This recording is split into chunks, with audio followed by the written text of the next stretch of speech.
नमस्कार, स्वागत आहे आपले भाजी पटाका रेसिपी वनिता या चॅनलमध्ये आणि एका नवीन व्हिडिओ जवळ आलेली नागपंचमी.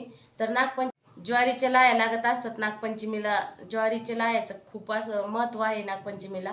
तर आपण आज त्याच लाया पाहू. अगदी झटपट अशा 5 मिनिटांमध्ये होणार आहे. आपण कुकरमध्ये करू, कढईमध्ये पण करू. दोन पद्धतीच्या मी लाया तुम्हाला 5 मिनिटांमध्ये. चला तर आता जास्त वेळ न घालवता व्हिडिओला सुरुवात करूया. ज्वारी घेतलेली आहे. ज्वारीचा आदल्या दिवशी ओलेव करून ठेवलेला आहे. ओलेव म्हणजे काय थोडक्यात जवळजवळ सगळ्यांना माहीत असेल, पण ज्यांना माहीत नाही त्यांना सांगते मी. आता याचं पण असंच केलेलं आहे. आदल्या दिवशी संध्याकाळी ना एका पातेल्यात पाणी घेतलंय आणि ते पाणी चांगलं गरम होऊ द्यायचं आहे. त्याच्यामध्ये मीठ टाकायचं आणि आता जी आपण ज्वारी घेतो का ती ज्वारी 10 मिनटं पाण्यामध्ये गरम पाण्यामध्ये ठेवायची.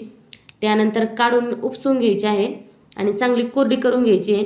जर तुम्हाला वेळ नसेल तर तुम्ही डायरेक्ट ज्या दिवशी तुम्हाला लाह्या तयार करायच्या आहे का त्या दिवशी सेम अशीच प्रोसेस करायची आहे आणि फक्त ज्वारी सुती कपड्याने चांगली कोरडी करून घ्यायची आहे. माझ्याकडून ना तो व्हिडिओ स्किप झालेला आहे, त्याबद्दल क्षमा असावी. त्यानंतर ज्वारी कोरडी झाल्यानंतर दुसऱ्या दिवशी आता झटपट अशा कुकरमध्ये तुम्हाला 10 मिनिटांमध्ये लाह्या करून दाखवते आणि कढईत पण करून दाखवते. आता नॉनस्टिकचंच कुकर शक्यतो असेल असं नाही आहे, पण कढई तर प्रत्येकाकडे असतेच, तर कढईमध्ये पण करून दाखवणार आहे. चला आता कुकर गरम झालं का त्यामध्ये ज्वारी टाकायची आहे आणि ज्वारी चांगली हलवून घ्यायची आहे. कुकर पण चांगला गरम होऊ द्यायचा आहे.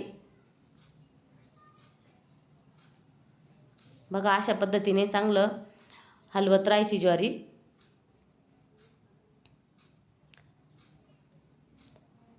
एक किलो ज्वारीच्या ना आपण जवळजवळ भरपूर अशा लाया घरामध्ये बनवू शकतो आणि खास म्हणजे ह्या लायांना वेट लॉससाठी पण खूप फायदेशीर आहे. कुकरचं झाकण ठेवायचं, पण झाकणाची ना शिट्टी ठेवायची नाही. बघा अशा पद्धतीने शिट्टी काढून घ्यायची आहे आणि आता आवाज तुम्ही ऐकू शकता इथं.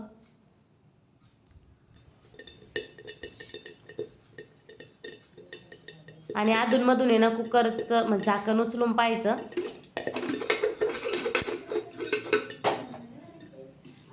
आता आवाज येत असेल तुम्हाला.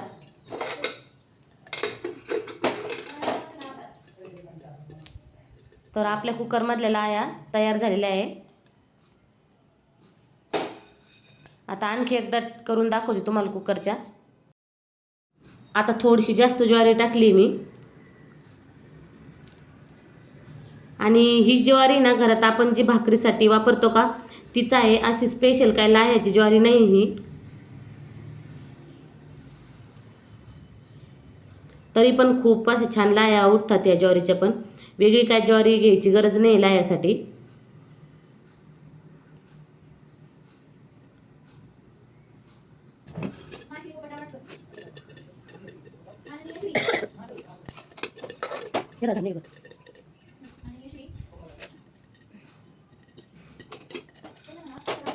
तर पहा आता छान आपण लाह्या उठत आहे.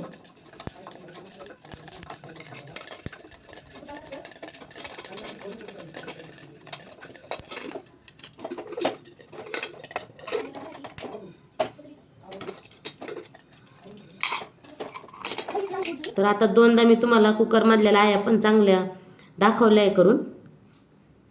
आता कढईतल्या पाहू. कढईमध्ये जर करायचे असेल तर मीठ वापरायचं खाली. नुसत्या कढईमध्ये पण होतात पण एवढं चांगले होत नाही. मी पण ट्राय करून बघितल्या कुकरपेक्षा, आणि मिठातल्या तर सगळ्यात छान होतात. कुकरपेक्षा पण छान होतात आणि कढईपेक्षा पण छान होतात मिठामध्ये केल्यावर. आता हे मीठ आहे ना मी आधी वापरलेलं होतं फुटण्यासाठी, लाह्यासाठीच वापरलेलं होतं. मीठ चांगलं गरम होऊ द्यायचं आहे आणि ज्वारी टाकून मिक्स करून हलवत राहायचं आहे.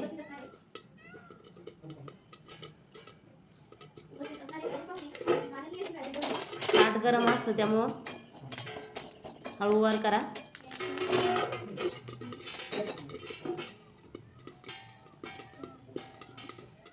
आणि अधूनमधून हलवत राहायचं आहे म्हणजे सगळ्या लाह्या ते ज्या आहे त्या फुटतात, गंधरे वगैरे राहत नाही. आणि मीठ पण उडतं त्यामुळे झाकण ठेवणं पण गरजेचंच आहे. तर पहा कुकरपेक्षा पण छान लाह्या उठल्या अशाच कढईमधल्या.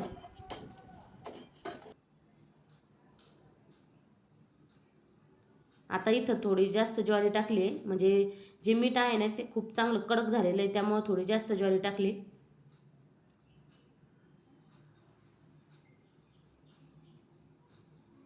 मीठ उडतं त्यामुळं झाकण नेहमी ठेवत राहा. बघा छान अशा भरपूर आपल्या लाया इथं झालेल्या आहे.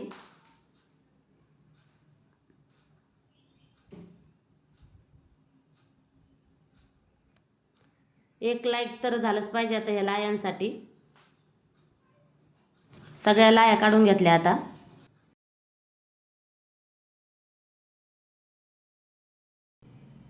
तर पाहिजे आपल्या गमिलेभर लाया तयार झालेल्या आहे. नागपंचमीसाठी अगदी साध्या सोप्या सिंपल पद्धतीच्या फक्त 5 मिनिटांमध्ये आपण ह्या लाया बनवलेल्या आहेत. तर व्हिडिओ आवडला तर लाईक करा, शेअर करा, चॅनलला सबस्क्राईब करायला विसरू नका. भेटूया पुढच्या व्हिडिओमध्ये. तोपर्यंत नागपंचमीला अशा लाया व्हिडिओ शेवटपर्यंत पाहिल्याबद्दल धन्यवाद.